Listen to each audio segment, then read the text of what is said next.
నమస్కారం, welcome to I dream. నేను మీ విజిత. ప్రస్తుతం మనతో పాటు ఉన్నారు ప్రముఖ ఆధ్యాత్మికవేత్త, శ్రీ విద్యా ఉపాసకులు, ఎంతో మందికి మంత్రోపదేశం చేసిన గురువుగారు శ్రీ గురు కరుణామయ్య గారు మనతో పాటు ఉన్నారు.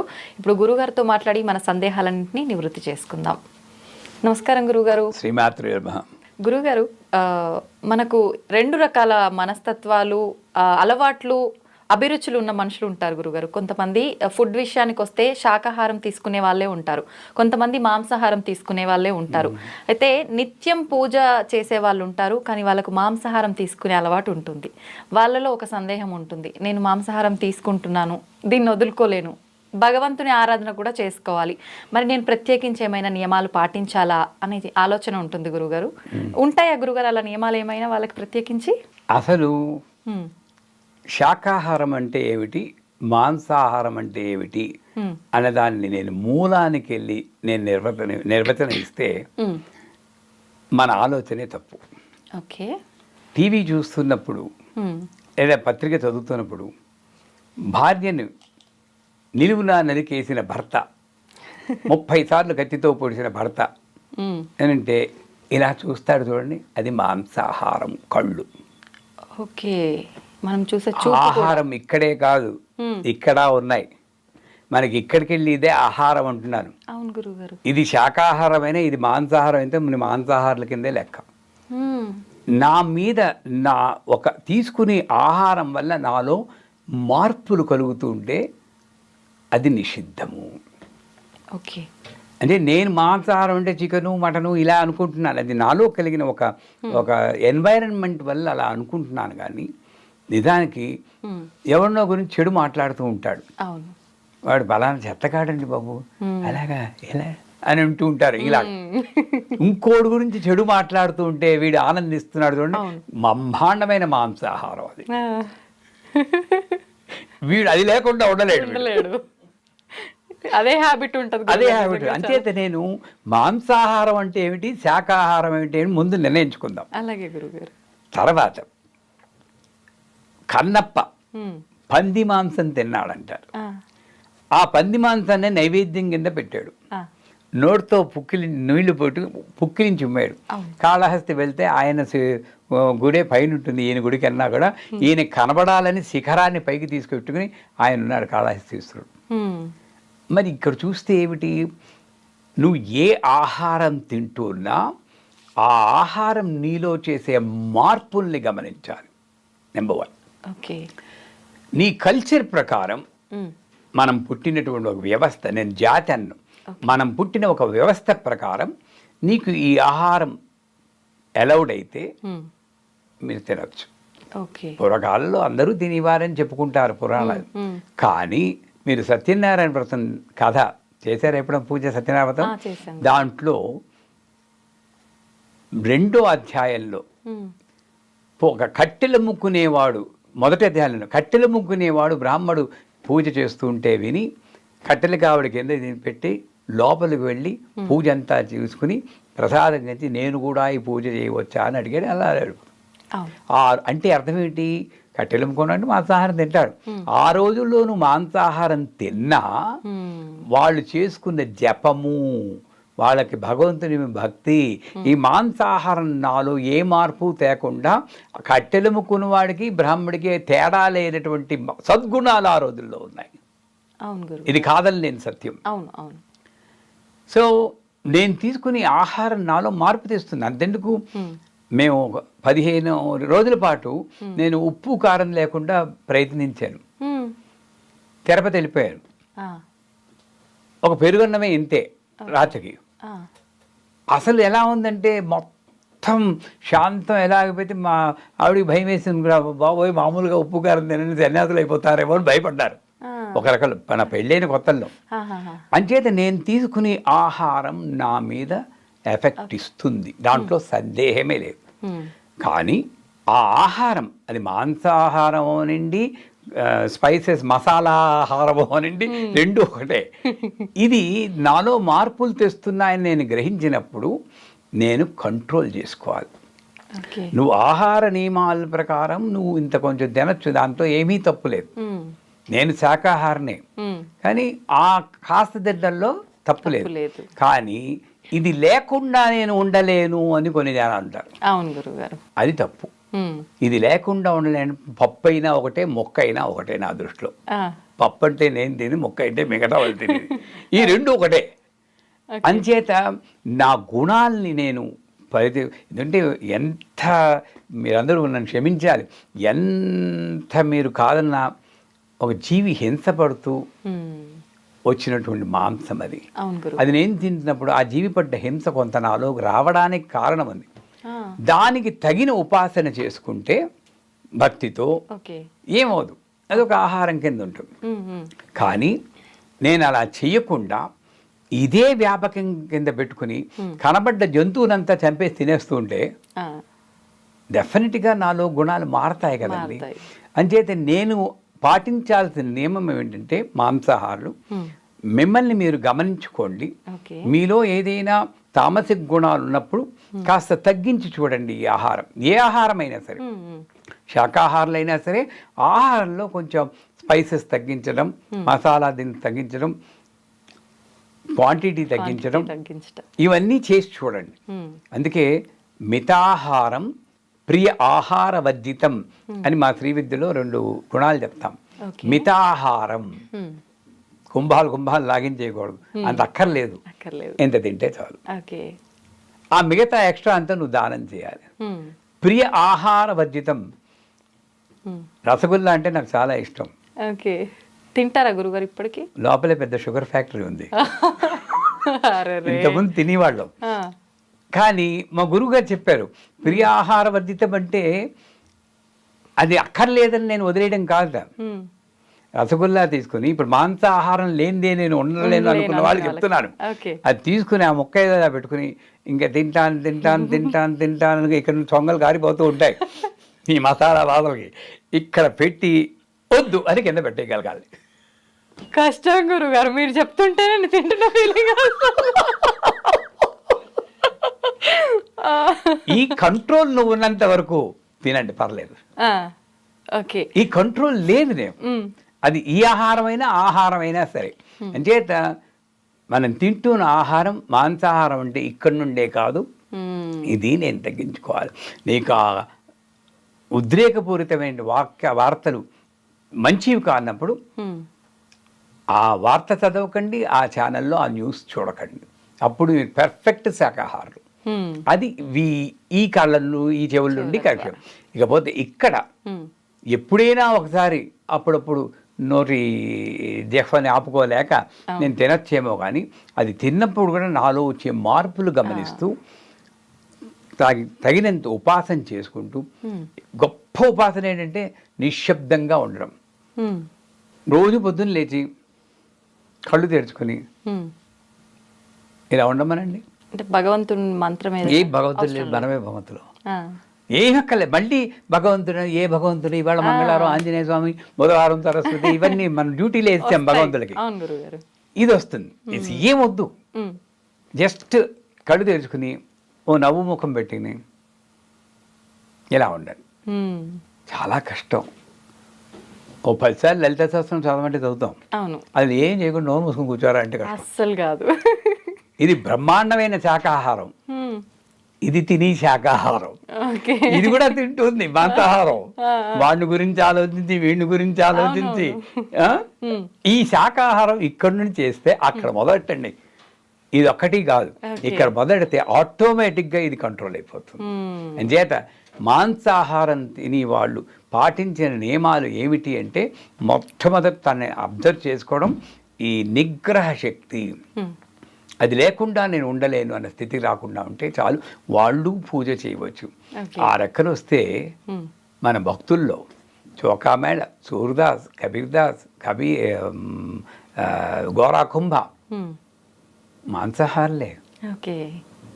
వాళ్ళు ఏం తిన్నారు ఇప్పుడు ఎవరు చూడరు అనుకోండి, మాంసాహారులే అని చెప్పుకుంటారు. మరి వాళ్ళందరికీ వచ్చింది కదా. సో మనం గమనించాల్సింది ఏంటంటే, మన తింటున్న ఆహారం అది శాకాహారమైనా మాంసాహారమైనా మన గుణాల మీద విపరీతమైనటువంటి ప్రభావం కలిగించకుండా ఉంటే, నియమంలో పరిమితి వ్యవస్థలో ఏదైనా తినొచ్చు, దాంట్లో తప్పు లేదు. ఓకే, అదొక్కటి మనం కరెక్ట్గా చూసుకోవాలి. గురుగారు, ప్రతి ఒక్కరు కూడా అనుకుంటారు అంటే భగవంతుణ్ణి ఎంతో భక్తితో పూజిస్తాము, మనసులో అంటే కోరికల కోసమే అని కాకపోయినా ఖచ్చితంగా భగవంతుడు ఉన్నాడు, మాకు ఆయన ఆ కోరిక నెరవేరుస్తాడు, ఆ కష్టం నుంచి గట్టెక్కిస్తాడు అని చెప్పి వేడుకుంటాం, చేయాల్సిన విధానం అంతా ఆచరిస్తాం. కానీ ఆ విధానాన్ని తీర్చే ముందు, మన సంకల్పం నెరవేర్చే ముందు అమ్మవారైనా సరే, స్వామి అయినా సరే చాలా పరీక్షలు పెడుతుంటారేమో అనిపిస్తుంది. నిజంగా అలా పరీక్షలు పెడుతుంటారంటారా? పరీక్షలు పెట్టి అవి పూర్తయిన తర్వాతే ఆ కోరిక నెరవేరుతుందంటారా? ఇది అంటే నాకు కూడా అనిపించింది పర్సనల్గా చాలాసార్లు. ఇది వాస్తవం అంటారా? అసలు ఏంటి? మేము మామూలుగా ఆలోచిద్దాం, ఇలా హెవీ టాపిక్ని చిన్నపిల్లల్లా ఆలోచిద్దాం. తప్పకుండా. ఆటో క్లాస్ చదివి వాడికి పరీక్ష పెడతారు. అవును. ఏబిసిడీలో ఏదో. అవును. పోస్ట్ గ్రాడ్యుయేషన్కి వెళ్ళి వాడికి పరీక్ష పెడతారు. ఆటో క్లాస్ వెళ్ళేవాడు మామూలుగా ఏదో హలో హలో అని దేవుని పలకరించి ఒక అగరబత్తి వెలిగించేవాడు అనుకోండి. నేను అమ్మవారిని ప్రసన్నం చేసుకోవాలి, ఆవిడ వల్ల నేను ఆ అశేషమైనటువంటి ఆధ్యాత్మిక జ్ఞానాన్ని పొందాలి, పుణ్య కీర్తిని సంపాదించాలి, ఇవన్నీ భావనలతో నేను ఉపాసన చేస్తే మరి వీడికి నిజంగా అటువంటి వాల్యూ అర్హత ఉందా లేదా అని పరీక్షించాల్సిన ఒక సిస్టమ్ ఒకటి ఉంటుంది కదా. అవును, అంతే కదా. సో అర్హతను నిర్ణయించడం కోసం ఒకటి. రెండోటి, a person who takes difficulty as an opportunity is a saint, who takes opportunity as a difficulty is a normal person అంట. నాకు పరీక్షని ఎవడికి పరీక్ష పెడుతుంది? ఒక చిన్న విషయం, మా గురువు గారు నవావరణ పూజని శ్రీ విద్యలో చాలా కష్టమైన లాస్ట్ పూజ అనమాట. అది న్యాయంగా చెప్పాలంటే 16 గంటల పూజ. మా గురువు గారిని censor cut cut cut cut అని ఇది ఎక్కలేదు మనకు అక్కలేదని 4 గంటలకు కుదించారు. కుదించి మాకు ఇంకా నేర్పలేదు. నాకు ఓ పుస్తకం ఇచ్చే రోజు, సుబ్బు, నన్ను సుబ్బు అని పిలుస్తారు ఆయన, సుబ్బు నువ్వు ఇది రేపు చేస్తున్నావు అన్నారు. అప్పుడు కొంచెం యంగ్ ఏజ్ కదా, ఉక్రోషం వచ్చింది.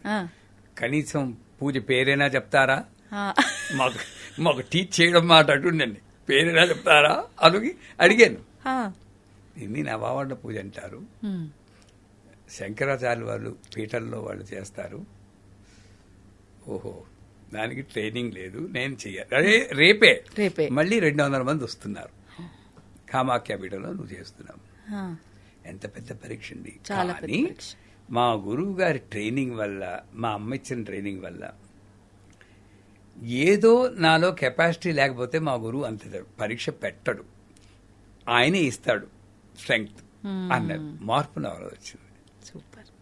నేను చెయ్యాలి పరీక్షలా పెట్టుకోలేదు, నేను ఒక ఛాలెంజ్, ఒక అవకాశం తీసుకుని నేను ఎలాగైనా సరే దీన్ని సాధించాలని ఆ రాత్రంతా ఫిజిక్స్ కెమిస్ట్రీ చదివినట్టు చదివేశాను.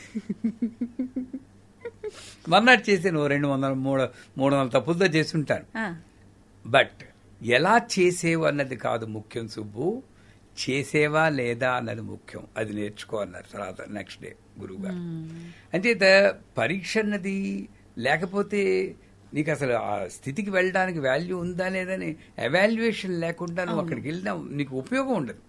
ఇప్పుడు రామదాసే ఉన్నాడండి, రామదాస్ లైఫ్ మామూలుగా గుడి కట్టేశారు అనుకోండి, ఎక్కడైనా ఇంత గుర్తుంచుకోరు కదా. ఎంతో మంది గుళ్ళు కట్టారు, ఎందుకు గుర్తుంచుకుంటున్నాం? తానీషా అతను జైల్లో పెట్టి ఫాట్ పని కొట్టి, మరి అది పరీక్ష కదండి. పైగా ఈయనేమో పిలుస్తుంటే ఈయనకి దర్శనం ఇవ్వకుండా వెళ్ళి తానీషాకి దర్శనం ఇచ్చాడు. అక్కడ మళ్ళీ ఇంకో పరీక్ష.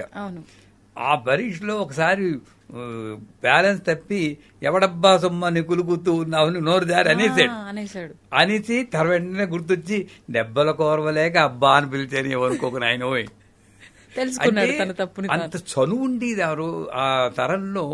భగవంతుడంటే ఒక ప్రత్యేక రూపం కాదు, నాలో ఒక భాగం అన్న ఆ క్లోజ్నెస్ ఉండేది. అంచేత పరీక్ష అమ్మ అనుగ్రహం దగ్గరికి వెళ్ళి కొలిది 100% ఏదో రకంగా ఒక బంగారమే ఉందండి. బిస్కెట్ లా ఉంటుంది. బిస్కెట్ ఏం చేస్తారండి, తింటారా? ఏం మరి నగేసుకోవాలా? నగేసుకుంటే కొలిమిలో కాల్చాలా? నీకు ఒక రూపు ఇవ్వాలంటే బంగారాన్ని ఎలా కాలుస్తున్నావో అలాగే నీకు ఒక రూపు ఇవ్వాలంటే అమ్మ కూడా నిన్ను అలాగే కాలుస్తుంది. అంటే బంగారంలా కాదు, పరీక్ష పెడుతుంది. నేనేమనుకోవాలి, పరీక్షలు వచ్చి కొద్ది ఎంత పాడోళ్ళకి ఎంత పరీక్ష రాలేదు. కుంతిదేవుంటుంది వచ్చి జన్మ అంటూ ఉన్నా కూడా నాకు ఇలాంటి జన్మ ఈ తల్లి, ఎందుకంటే ఎంత బాగా నీవు దగ్గర అయ్యావు అని అనుకుంటుంది కదా. అంచేత పరీక్షల్ని నేను అమ్మకి దగ్గరయ్యే ఒక ఉపకరణం కింద నేను భావిస్తే నేను పరీక్ష కింద భావించను. ఎన్ని పరీక్షలు పెట్టారు మా గురువు గారు, కానీ నా జీవితంలో కానీ విపరీతంగా వచ్చాయి. పెద్ద టాపిక్ అది. అంటే అది పరీక్ష పెడుతుందంటే 100% పెరుగుతుంది. మరి నువ్వు కోరుకున్నది లేదా నోరు మూసుకుని మామూలుగా ఒకరి తెలుగుతూ కూర్చో, పర్లేదు, నేనేమీ పరీక్ష పెట్టాను. కానీ ఇక్కడికి రావాలి అంటే వారు చదివితే పుణ్యకీర్తి సంపాదించి అమతిర్మేధ శృతి స్మృతిరంతమా పుణ్యకీర్తి పుణ్యలభ్య. పుణ్యకీర్తి ముందు అమతిర్మేధ శృతి స్మృతి అన్న పదాలు ఉన్నాయి. అంటే నువ్వు ఏ ఆలోచన వచ్చినా సరే దానికి లొంగకుండా ఈ ఆలోచన అమ్మ వల్లే వచ్చింది, ఆలోచన ముందు అమ్మ ఉంది అన్న స్థితికి నువ్వు చేరాలి. దానికి పరీక్ష పెడుతుంది. శృతి స్మృతి, వేదము ఉపనిషత్తు చదువుకోవాలంటే నీ కంటతా వచ్చిందంటే 64 ఏళ్ళు పడుతుంది 4 వేదాలు పట్టుకుంటే అని ఎవరో చెప్పారు. 16 ఏళ్ళు ఒక వేదానికి, అంత వయసు మన దగ్గర లేదు. అంటే వేదం వచ్చిందా అని చూడకుండా వేద సారం నీకు వంట పెట్టిందా అని అక్కడ పరీక్ష పెడుతుంది. శృతి అనుత్తమ, నువ్వు మామూలు వాళ్ళగా ఉన్నావా లేక యునిక్ గా ఉన్నావా? రోడ్డు మీద ఎవడో గిలగలా కొట్టుకుంటూ ఉంటాడు, నువ్వు వీడియో తీసి యూట్యూబ్లో పోస్ట్ చేసుకుంటున్నావా లేక వాడికి ఏమైనా సాయం చేస్తున్నావా? ఆ పరీక్ష పెడుతుంది. రేపు నీకు ఒక పరీక్ష పెడుతుంది. అనుత్తమ, నువ్వు ఎందుకంటే ఒక చరిత్రలో మిగిలిపోతావు. ఎంతమంది గుర్తుంచుకుంటున్నారు? మనం పోయామనుకోండి, ఎంతమంది గుర్తుంచుకుంటారండి?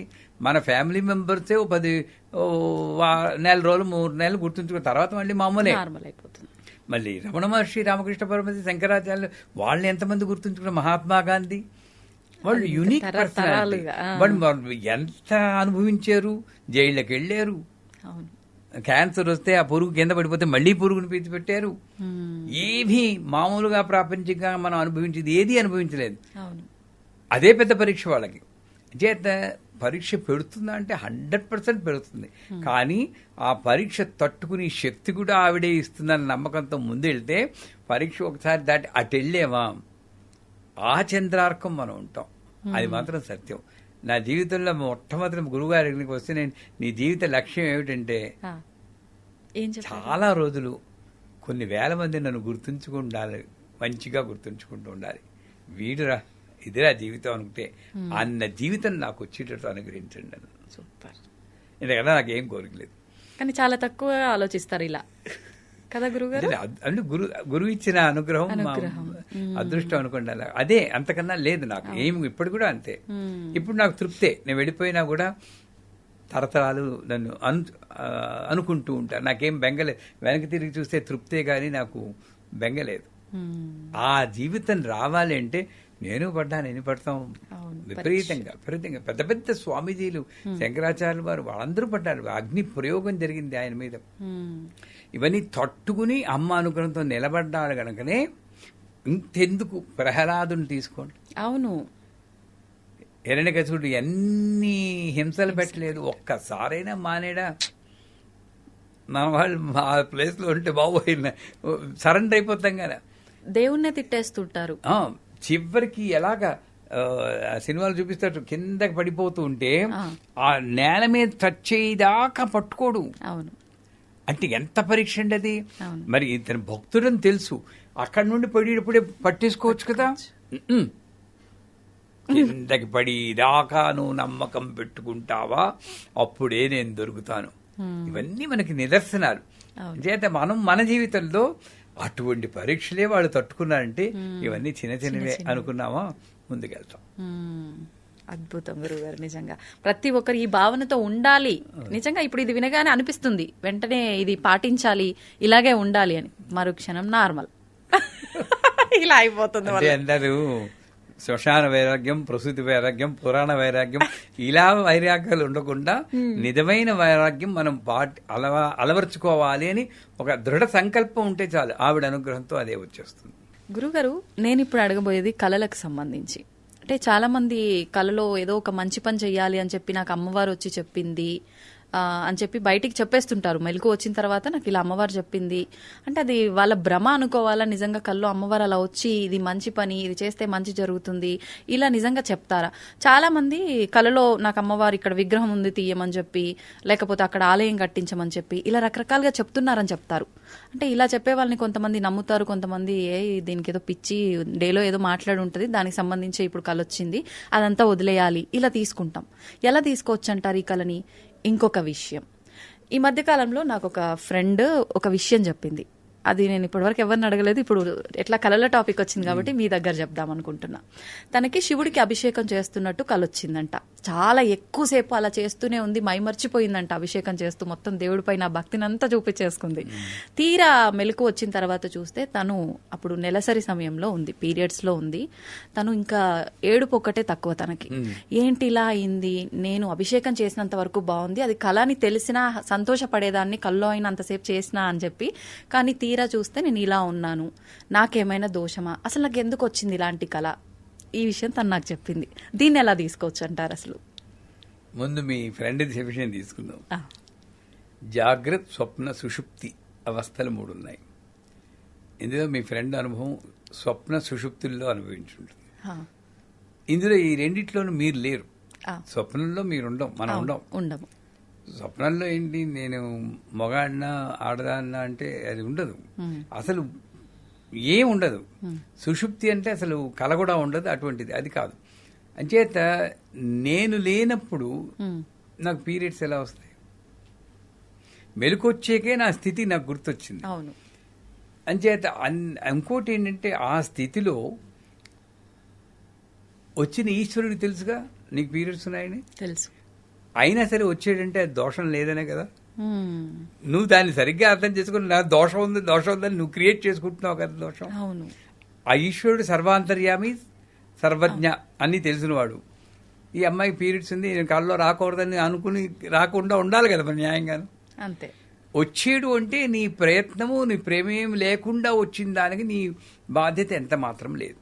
ఇకపోతే మా గురువుగారు చెప్పేవారు 2 ఉన్నాయి, విజన్ అండ్ మెమరీ లీక్ అని.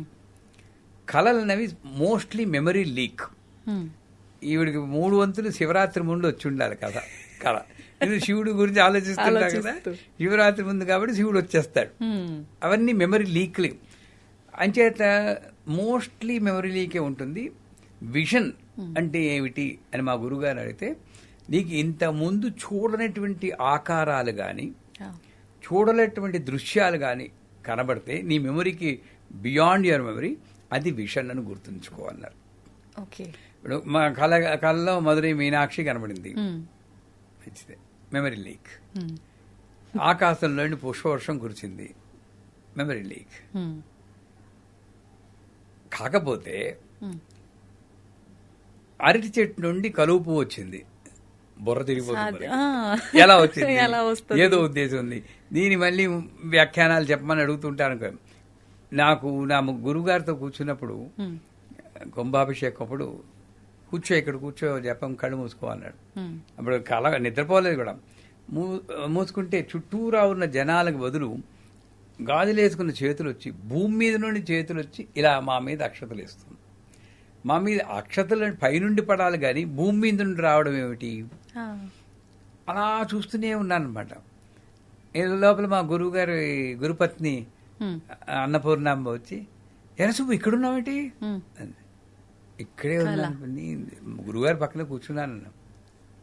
లేదు, ఇక్కడ ఉంటుంటే సహస్రాక్షి దగ్గర కూర్చుని నువ్వు లలిత సహస్రం చదువుతున్నా, నేను వినొచ్చాను. అంటే ఏమిటి? ఆ టైంలో శరీరానికి అతీతమైన అనుభవం కలిగింది. నేను ఇలా చూస్తున్నాను, నేను ఇక్కడే ఉంటే గురువుగారిని అవే చూసి నవ్వుతున్నారు. అది అనుభవం, అది విషన్ అని చెప్పి. కాకపోతే మరి కళ్ళలో అమ్మవారు కనబడి చేయమంది, అది చేయమంది అనుకుంటే ఓ పాజిటివ్గా తీసుకుని మెమరీ లీక్ అయినా కూడా మంచే కదా, చేస్తే పోయింది కదా, అది మెమరీ విజన్ అనుకుని నాకు అమ్మవారు గుడి కట్టించమంటే శక్తి ఉంటే గుడి కట్టిస్తే మన జీవితం బాగుపడుతుంది, 10 మందికి బాగుంటుంది. అదే ఎవరినో పొడి చేసినట్టు ఒక కళ వస్తుంది అనుకోండి, దాన్ని ఎలా తీసుకోవాలి? అది నేను మెమరీ లీక్ అనుకోవాలి. ఎవడి మీద నాకు కోపం ఉంది, అది దానికి మేనిఫెస్ట్ అయిపోయి పరిస్థితి అస్సలు పట్టించుకోకూడదు అనాలి. ఆ మెమరీ లేకని విజన్ కింద తీసుకోవాలి. దీన్ని ఏమో అందుకే పీడకల్లని అందరూ అందరి దగ్గరికి వెళ్తూ ఉంటారు. స్వామి నాకు మీకు కూడా చూడండి, ఒకప్పుడు దొంగాడెవడో ఇంట్లోకి వచ్చినట్టు మనం అరవాలనిపిస్తుంది, నోరు రాదు, అరుస్తున్నాం అనుకుంటాం. అవును, అవునా కాదా? అంటే ఏంటి, మీ మెంటల్ స్టేట్ ని బట్టి ఆ కళ వస్తూ ఉంటుంది. పీడకలు ఇవన్నీ వచ్చినప్పుడు చాలాసార్లు చచ్చిపోయినట్టు వస్తుంది, మనమే చచ్చిపోయినట్టు వస్తుంది, లేదా గొప్ప కష్టం వస్తున్నట్టు, బస్సు కింద పడిపోయినట్టు కూడా వస్తుంది. ఇలాంటి పీడకలు నిజంగా మా గురువుగా చెప్తాను ఏమిటంటే, నిజంగా నువ్వు అనుభవించాల్సింది రాసి పెట్టున్నా నీ ఉపాసన వల్ల కలలో అనుభవించినట్టు చేసింది, అక్కడికి తొలగిపోయింది. ఇంకా అందుకే షిరిడి సాయి చరిత్రలో కూడా కలలో టీబీ వస్తుంది వాడికని ఒక చోట చెప్తారు. అంటే టీబీ అనుభవించాలి, నిజంగా అనుభవిస్తే సంవత్సరాల తరబడి దగ్గుకుంటూ కూర్చోవాలి. అలా కాకుండా వాడి నమ్మకం వల్ల, ఉపాసన వల్ల నిద్దట్లో కర్మ పూర్తిగా తీసేయలేడు, నిద్దట్లో అంచేత వచ్చి పీడకలన్నీ కూడా నా యొక్క కర్మ విశేషం చేత నిద్దట్లో అనుభవించేది, థ్యాంక్ యూ అని అనుకుంటే గొడవ లేదు. దీన్ని పట్టుకెళ్ళి మళ్ళీ ఎవరి దగ్గరకు వెళ్ళిపోయి ఇది వచ్చిందంటే అగో పలానా హోమం చేసే అంటారు వాళ్ళు, డబ్బు ఖర్చు అవుతుంది, ఇవన్నీ అనవసరం నా దృష్టిలో. ఏదైనా సరే అమ్మవారు లేలేనండి, మంచి వచ్చినా చెడు వచ్చినా అమ్మవారు, మంచి చెడు లేదు, ధర్మాధర్మ వివిధిత. మంచి కళ వచ్చింది, విదిత గారికి పట్టు చీర కొనివ్వండి అని వచ్చింది అనుకోండి, కొనిస్తే పోలే, మంచిదే చేస్తున్నారు కదా గురుగారు అయితే. అంతేగాని దాన్ని మళ్ళీ విశ్లేషణ చేసుకోవడం ఎందుకు? అవును, అదే ఒక పీడకలో చెడ్డకలో వచ్చింది అనుకోండి, అవి అవన్నీ లీక్లే, మెమరీ లీక్, ఏం పట్టించుకోకలేదు. ఎప్పుడో నిజంగా జరగాల్సింది నా అదృష్టం బాగుంది, కల్లో అయిపోయింది, నిజంగా అయిపోతే ఎంత ఘోరంగా ఉండని అమ్మవారికి థ్యాంక్స్ చెప్పుకోవాలి, పీడకలకి అమ్మవారికి థ్యాంక్స్ చెప్పుకోవాలి. అది కరెక్ట్ అయినటువంటి పద్ధతి. ఎందుకంటే కళల్లో అమ్మవారు చెప్పింది నిజంగా వచ్చిందా అంటే, నమ్మితే అమ్మ లేకపోతే బొమ్మ అని అంటూ ఉంటారు కదా, అలాగే మంచి నమ్మకం ఉండడం ఎప్పుడు మంచిదే. రేపు ఏమిటో గ్యారంటీ లేదని అన్ని వేదం చెబుతుంది, ఉపనిషత్తు, కానీ నెక్స్ట్ వీక్ కలుస్తాను అయి ఏ ధైర్యంతో చెప్తున్నావు? పాజిటివ్ కాబట్టి.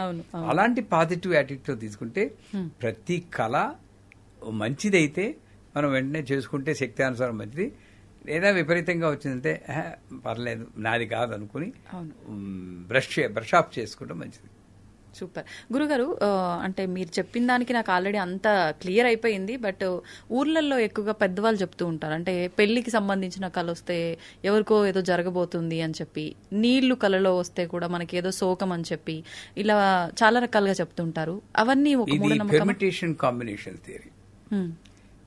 5 మందికి ఈ కళ వస్తే వాళ్ళ, ఇప్పుడు మా దీంట్లో శ్రీమంతం అలవాటు లేదండి అంటుంటారు. అవును అవును. ఎందుకు? శ్రీమంతం ఒక 4 సార్లు అటెంప్ట్ చేస్తే ఏ ముసలమ్మ వెళ్ళిపోయి ఉంటుంది, 70 ఏళ్ళ ఆవిడ. ముసలమ్మ ఎలాగా వెళ్ళాలి, వాళ్ళు శ్రీమంతానికి లింక్ పెట్టేస్తారు. ఈ శ్రీమంతం వల్ల ముసలం వెళ్ళిపోయేవారి 3 సార్లు 3 ముసలం వెళ్తే ఇంక శ్రీమంతం మా ఇంట్లో రాలేదు, మాకు ట్రెండ్. మీ టీవీలో ట్రెండింగ్ అంటారు కదా, ట్రెండింగ్ అయిపోతుంది అంతే. అలాగ వచ్చిందే తప్పితే దీనికి దానికి అసలు లింక్ లేదండి. ఉండే స్వప్న, ఇప్పుడు ఏంటి, ఒకవేళ అలా వచ్చిందనుకోండి, స్వప్న వారాహి అని ఘోరే ఘోరే టాటా స్వప్నం టాటా అని ఒక మంత్రం ఉంది. స్వప్న వారాహి మంత్రం చదువుకుంటే ఒకవేళ అలా వచ్చినా కూడా ఆ దోషం మనకి తగలకుండా ఉంటుంది. అది లేదు, ఒకవేళ ఆ ఫీలింగ్ ఉంటే మనం స్వప్న వారాహి మంత్రం చదువుకుంటే ఆ దోషం ఉండదు. సో అంచేత ఇది వస్తే జరుగుతుంది, అది వస్తే జరుగుతుంది. ఏమండి, అంత ఉపాసన మనం చేస్తున్నామండి, అమ్మవారు వచ్చేసి నీకు లేదు అంత భక్తి ఎక్కడ చూపిస్తున్నాం మనం? అది ఆలోచించుకుంటే మనకి దీని గురించి పట్టించుకోము. అవును అవును. ఆ స్వప్నవారాయం అంతా చేసుకుని మామూలుగా ఉంటాం అనమాట. సంతోషం గురుగారు, చాలా అపోహలన్నీ కూడా క్లియర్ అవుతాయి ఈ వీడియోతో. చాలా మందికి కళ్ళ గురించి, పీడ కళ్ళ గురించి ఇబ్బంది పడే వాళ్ళకి ఒక మంచి టాపిక్ ఇది నిజంగా. థ్యాంక్ యూ గురుగారు, ధన్యవాదాలు. నమస్కారం.